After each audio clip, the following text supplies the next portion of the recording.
This is the Poor Sports Seattle podcast. This is comedian Casey McLean coming at you live. Well, not really live, but coming at you nonetheless. Um, the last couple of weeks I've been talking about on our live streams. We've been doing a comedian live stream with Andrew Rivers and Corey Michaelis. I keep threatening I'm going to do this free agent deep dive, and then my buddy Dan Viens over at Seahawks Forever, he did basically this exact same video. I've been waiting to watch it. He makes my favorite content on the Seahawks on YouTube, but I have not yet watched that video because I want to make sure that I'm coming to my own opinions organically and not just copying his opinions. Also, if you've watched his and you've watched mine, comment. Tell me how much better he is than me. Punish me, daddy. I don't know where this is going. This is what happens when you let a comedian do a sports podcast. Also, my voice sounds terrible. My voice has been in rough shape. I mean, God, since like November, I'm fighting it. I'm constantly nursing it. I got 2 kids. I'm sick all the time. Got to deal with it. So the concept of this video is pretty simple. I'm going to go through the Seahawks that are going to be free agents, talk about what I think the Seahawks should do, talk about what these guys are expected to get in the free agent market, and then talk about some tough decisions the Seahawks may have to make with players who are not necessarily up for free agency, but who they could save a decent amount of money by moving on from. First guy we're going to talk about is maybe the first. If you were, I guess the big 3 guys are Rashid Shaheed, Kenneth Walker, and Reek Woolen. Those are the 3 controversial names that I suspect people have very different opinions on. And Shaheed is, I think Shaheed is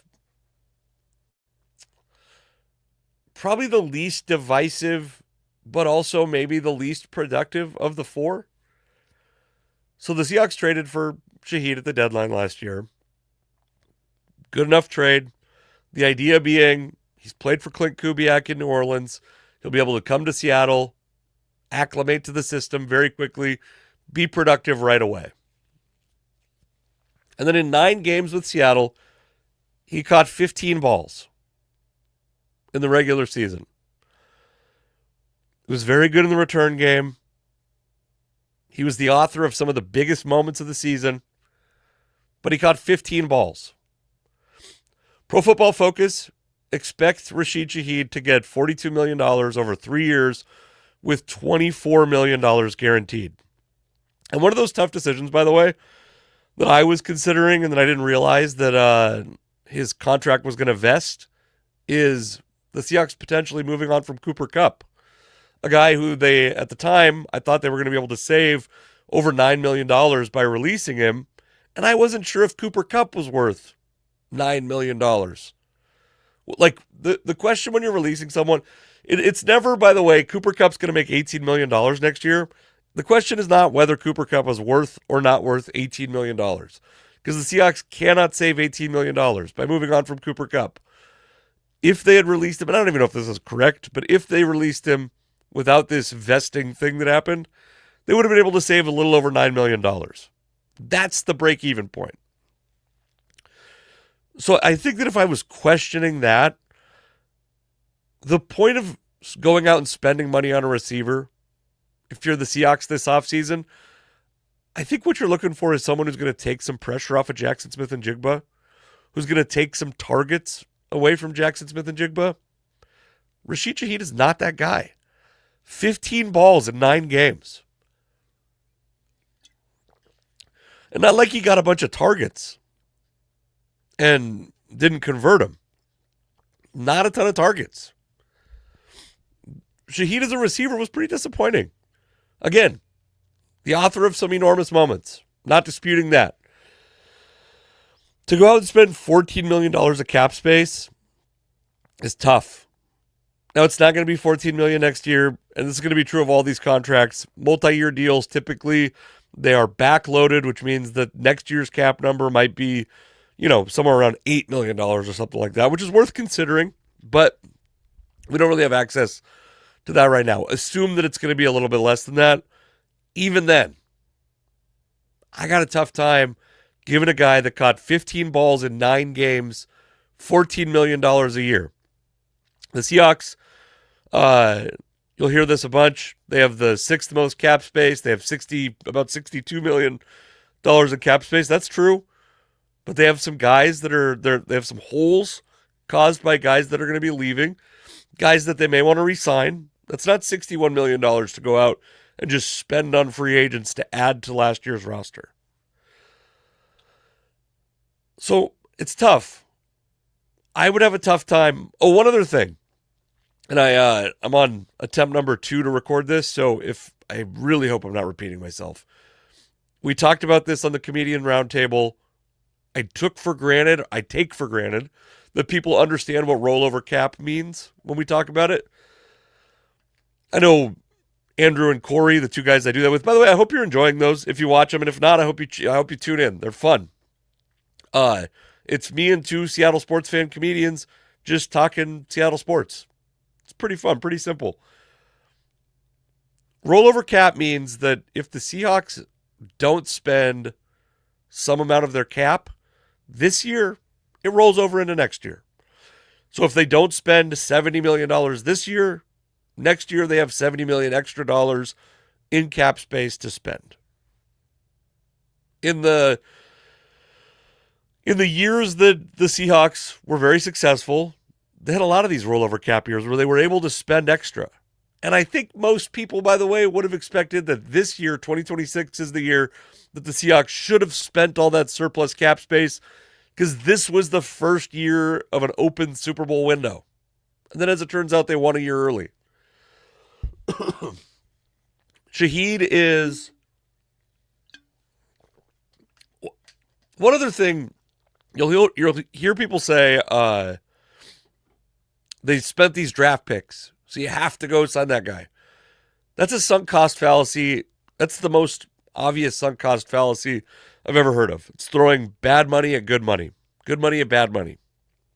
It's when you go in to spend on a guy, spend picks on a guy, it's not a privilege to then go pay him at or above market value because you spent those picks. That means his total cost was significantly more. I'm out. For me, at 3 years, $42 million, I'm out on Rashid Shaheed. 15 catches, 9 games. Torrey Horton was decent in the return game when he was healthy. He should be healthy next year, or at least start the year healthy. He's obviously got some health concerns. I'm out on spending that much on Rashid Shaheed. All right, the next most controversial guy is Kenneth Walker III. And I'll start by saying this. So the Pro Football Focus projects him to get a deal that's 3 years, $27 million with $20 million guaranteed. And going into the offseason, I was like, there's no way I want the Seahawks to re-sign Kenneth Walker. And then you see these numbers and you're like, we're getting in the range. We're getting close to where I'd be comfortable with him. The question to me is, how much would he have signed for before the postseason? Before Zach Charbonnet goes down and Kenneth Walker is your bell cow through the whole postseason, performs very well. How much would he have been worth then, and how much money did he make in the postseason? Because if I'm the Seahawks, I don't want to pay for any of that postseason performance. But if anyone should, it's probably the Seahawks. The Seahawks reap the most benefits. But if they're going to be disciplined, you shouldn't be spending based on what he did in the postseason. So you should always be paying for what a guy will do, not what he has done. So Kenneth Walker and the Seahawks are kind of at an interesting point in this, what I think is a regression back to paying running backs. I'm on the team, firmly entrenched on the team, that thinks that the person who is playing running back, it does not really matter who that person is. Running game is important. The personnel at running back, less important. Certainly, I can't go rush for 1,000 yards behind an NFL offensive line, but when you've reached the minimum requirements to be an NFL running back, you probably can. Behind a great offensive line in a scheme like this outside zone scheme they've been running, the scheme itself has a history for creating stars out of no names. You don't need to look further than the popularization of that system in Denver when Terrell Davis came out of nowhere, Mike Anderson, Olandis Gary, even like, more sexy, but like Clinton Portis, Travis Henry. These are guys that were very successful. And there's even one, I feel like I'm even missing one.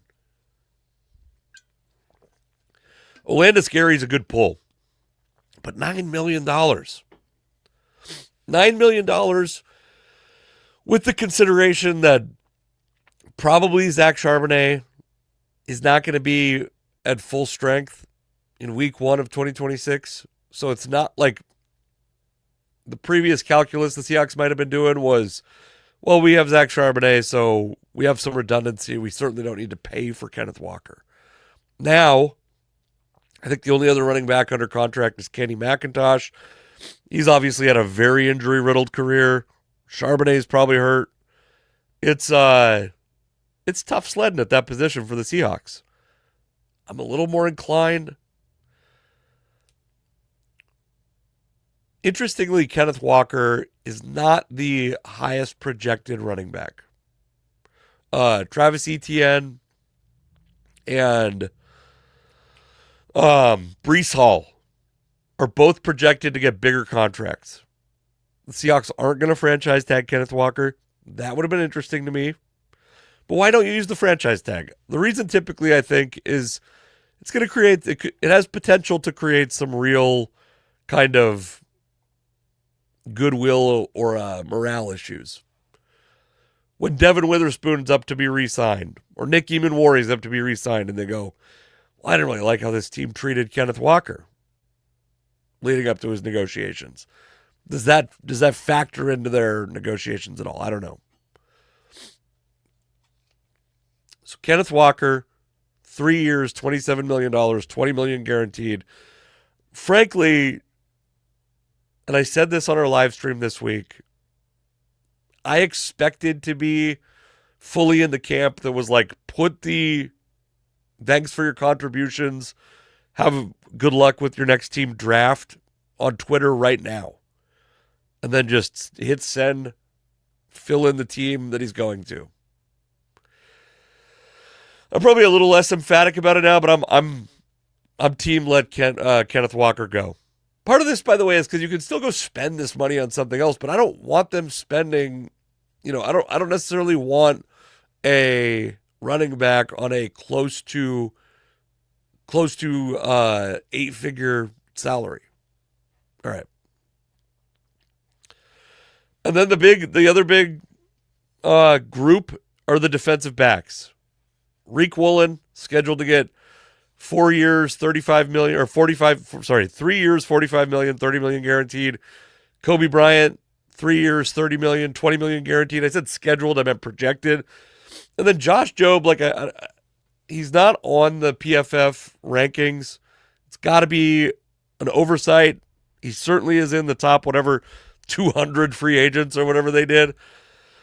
Spotrac has him at 3 years, $29.2 million, but they don't have a guaranteed number. I would expect that it would be something like the Kobe Bryant deal, somewhere between 15 and 20 million guaranteed. And I got to tell you, based on just pure athletic ability, I don't think that Reek is I don't think he's a perfect fit to stay in Seattle, to play in this system. But I don't know if $10 million versus $15 million of annual average value. If you're talking about $5 million difference, would I bet on Josh Jobe long-term over Reek Woolen, a guy who's 6'4" and runs a 4.3 and has these traits and has all this upside?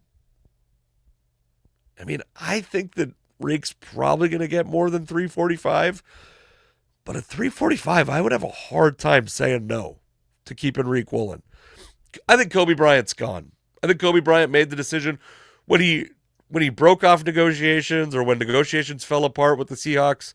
I think that was the end of Kobe Bryant in Seattle, and I don't think I don't think there's animus, or I don't think that necessarily means there's animus. I don't know anything. I don't have any sources on this, but I don't think there has to be animus. He should go get paid as much money as he can get paid, and the Seahawks don't have a major need at safety. Nick Eamon played great in that nickelback role, and Ty Okada was fine in relief. And the other thing, by the way, that I think maybe gets underrepresented is that the Seahawks are very good. John Schneider, alongside Pete Carroll and now alongside Mike McDonald, has been very good at finding value at defensive back. Look where these guys came from. Reek Woolen was like a 5th-round pick. Josh Jobe came off the scrap heap. Kobe Bryant was a late pick. Nick Eamon was a 3rd-round or a 2nd-round pick. They're very good at acquiring these guys. They even got, by the way, some meaningful contract contributions this year from guys that are just off the scrap heap this year. They don't need to overpay at this position. Reek at 345 is tempting. I hate to be the guy that's like, don't bring anyone back. I'm always a miser on stuff like this. But I just think that the Seahawks, I think that the only problem I will say, I'll represent the other side of this argument as best I can. Steelman? Is that Steel Manning? They have 4 draft picks this year. So I do think the Seahawks are good enough at talent acquisition that they can go, yeah, just take a couple guys, 5th, 6th round, pretty deep cornerback draft just about every year. Go find some guys that are traitsy, that fit some of the things that Mike McDonald likes to do on defense, and they did that with the Auburn cornerbacks a couple years, and Nehemiah Pritchett, not that he's turned into some world beater, but do we feel about does Nehemiah Pritchett have a similar reputation to what Josh Jobe did before the Seahawks acquired him? Like, I don't think Nehemiah Pritchett's obviously not going to be a starter next year based on what the Seahawks have been able to do resurrecting other people's careers. The other kid, the other Auburn guy got cut. Was it something James? Anyway, when they have a lot of draft capital, they've been able to go find guys. Go spend some picks, some late-round picks on some lottery tickets. They don't have a lot of draft capital this year. So that's the one thing, if I was going to make the argument against me, that's probably the argument I would make, is that they don't have the opportunity to go out and spend a bunch of draft picks on defensive backs. Of all the guys we've talked about, Reek Woolen at 3 years, $45 million would be my number one priority to bring back. And probably, I would probably have Rashid Shaheed as like 5th place of all the guys we've talked about. I'd have him behind Reek Woolen. I'd have him behind Kenneth Walker. I'd have him behind. No, 5th place would be last place, right? So far. 4th place. The only person, I'd have Kobe Bryant behind him. I'd have Josh Jobe at 3 years, $30 million ahead of Rashid Shaheed as a priority return. And the last big name free agent, Boye Mafe.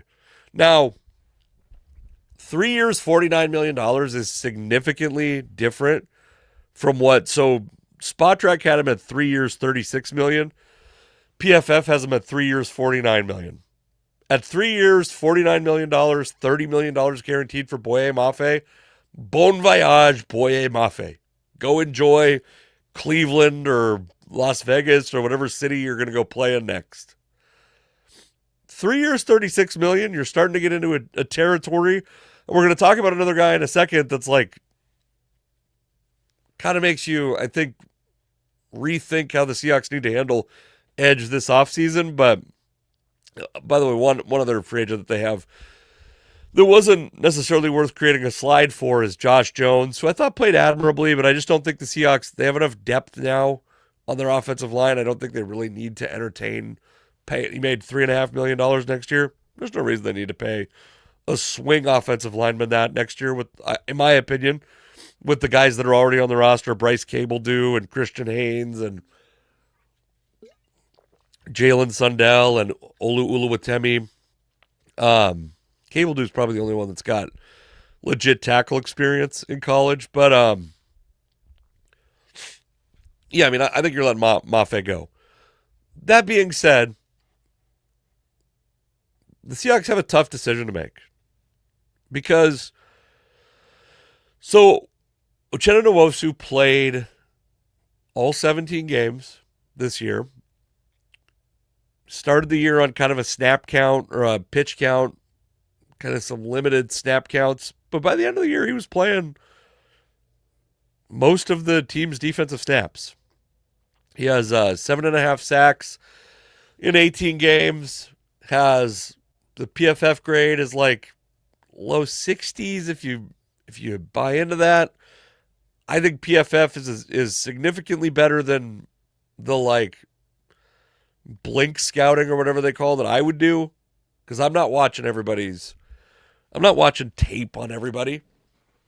I would never claim to be that.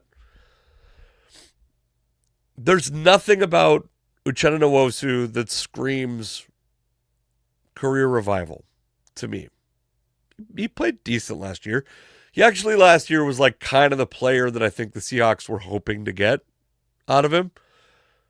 But usually when they sign these deals, there's some expectation that a certain amount of these players, by the end of these deals, they're going to get released. The Seahawks can save $11 million by releasing Uchenna Nwosu.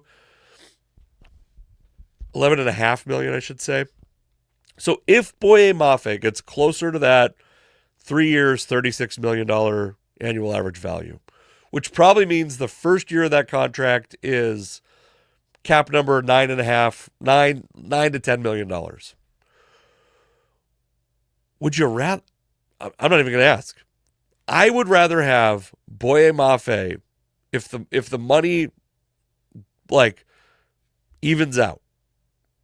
If the money puts you at zero. If you break even on that, the releasing Nwosu and signing Mafe, rather have Mafe on the roster. He's younger, he's healthier historically, and he's relatively productive. He has not become a world beater. I certainly don't want to go pay him over $15 million a year. I don't even love paying him $12 million a year. But if you can get him closer to that, it's the devil you know versus the guy that you don't know what he's going to come in and do. And we'll talk more about who we think they should trade for in the offseason or sign in the offseason. We talked a little bit about Max Crosby on the last roundtable episode. Go check that out, by the way. I think an interesting conversation. We talked about some stuff that I doubt other people are talking about related to Max Crosby coming to Seattle. Go check that out. Ultimately, I think that it's going to be hard on the open market to find someone who's better than Nwosu for less than $11.5 million that you're super comfortable with. The one guy is Boye Mafe. But again, you have this rollover cap situation. Derek Hall is also going to be a free agent soon. Do you use that? If you don't use that money, let's say you cut Nwosu. Let's say you cut Nwosu and then don't replace him with anyone that costs a ton of money. You do it in the draft. You do it at the back end of free agency. If you do that, do you have a better chance at re-signing Derek Hall if you like him better? Do you have a better chance, once again, at signing people? I think they're going to do whatever they can to keep Jackson Smith and Jigba and Devin Witherspoon on the roster. But beyond that, when you get to Nick Eamon-Warry, when you get to Gray Zabel, when you get to Torrey Horton, Elijah Arroyo, A.J. Barner, if you want there to be money left, you might not be able to spend $11.5 million on Uchenna Nwosu in 2026. All that being said, they're in the window. Stamp the ticket as many times as you can. And if that's the case, I want them this year, next year, and the year after spending to win. I don't necessarily want them like leaving a bunch of money unspent, but I do think spending that money wisely, making sure you're going to get production out of that money, very important. All right, please come see me do stand-up comedy. CaseyMcLeanComedy.com. Casey McLean Comedy on Instagram. I'll be all over the Pacific Northwest, Washougal, Seattle, Portland, all over. All the places. Those are 3 places. Spokane. We're coming, baby. I'm going to be all over. We'll see if this even comes out. Thank you guys. Bye.